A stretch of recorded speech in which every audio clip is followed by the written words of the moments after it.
All right, ladies and gentlemen, welcome back to the channel, man. Today we have a Lakers trade idea. If you guys enjoy this video, be sure to hit that like button, hit that subscribe button. We have the trade deadline. By the time a lot of you guys watch this video, probably only 3 more days. Had a big trade earlier today, the Cavs trading for Caris LeVert. So we've had kind of 2 big trades so far, and with the Lakers sitting at the time of this recording, the 9th seed in the Western Conference at 26-28. Thankfully, they just had a nice win against the New York Knicks, but unfortunately, Russell Westbrook was benched in overtime. Now, today's trade isn't really my favorite. Personally, I don't think the Lakers should really be emphasizing scoring. I think that, even in the buyout market, you're going to be able to find guys who can at least score a little bit. Kendrick Nunn has yet to even return for the Lakers, so I think once Kendrick comes back, that bench offensively, you won't have to rely so much on Carmelo Anthony to drop like 20 points every single night, or else the bench is just terrible.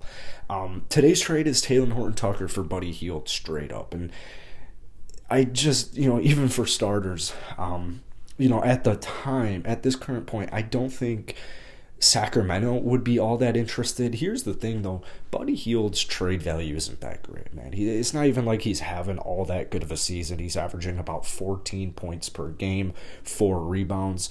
He's taking 9 threes per game right now, and he's making them at about a 37-38% clip. So that's the best part about Buddy Hield, but he doesn't play, he's not good on defense. That's the biggest issue, and the Lakers have defensive issues, man. I really don't think offensively they have all that many problems, or problems that they can't figure out with their own personnel, that is.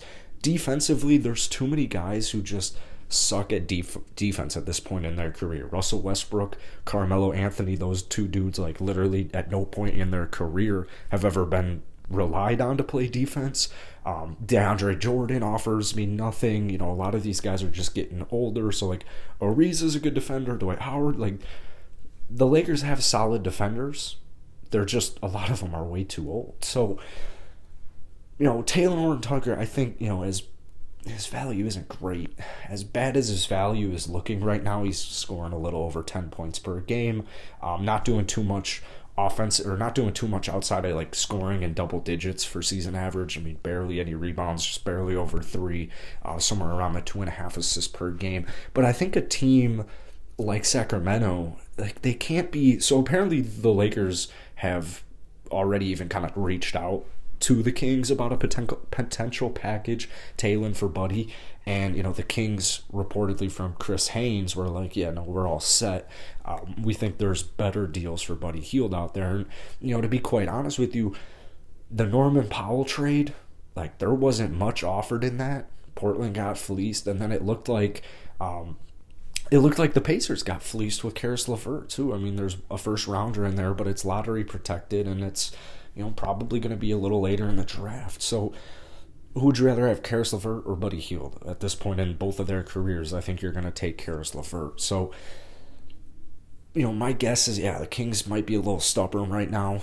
I'm sure they're waiting also at the same time to, they're inquiring about trading away Darren Fox. Maybe they've declined that, but they're definitely at least listening to calls. They're in the Buddy or Ben Simmons sweepstakes. So Buddy Hield, I think he's one of the least enticing guys on that team.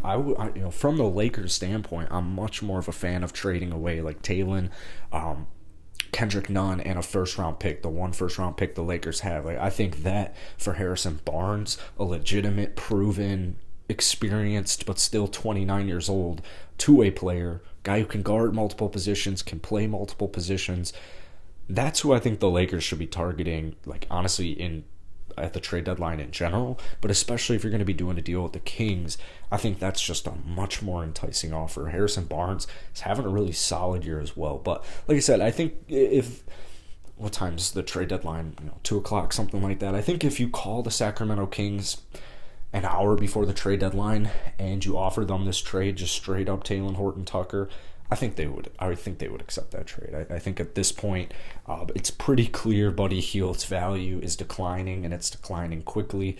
So year by year, I mean, it's just declining. So especially the fact he can't really play much defense, I think it's in the Lakers' best interest that this trade was declined. So that's it for today, guys. If you enjoyed, hit the like button, hit that sub button. Once again, I post Lakers videos pretty much every single day, and with the trade deadline in just a handful of days, we're really cranking them out. So let's aim for 50 likes on today's video, and drop a comment down below on your thoughts on this trade. But I would imagine not too many Laker fans are going to be a fan of it. I mean, Buddy Hield, Russell Westbrook is a 1-2 backcourt.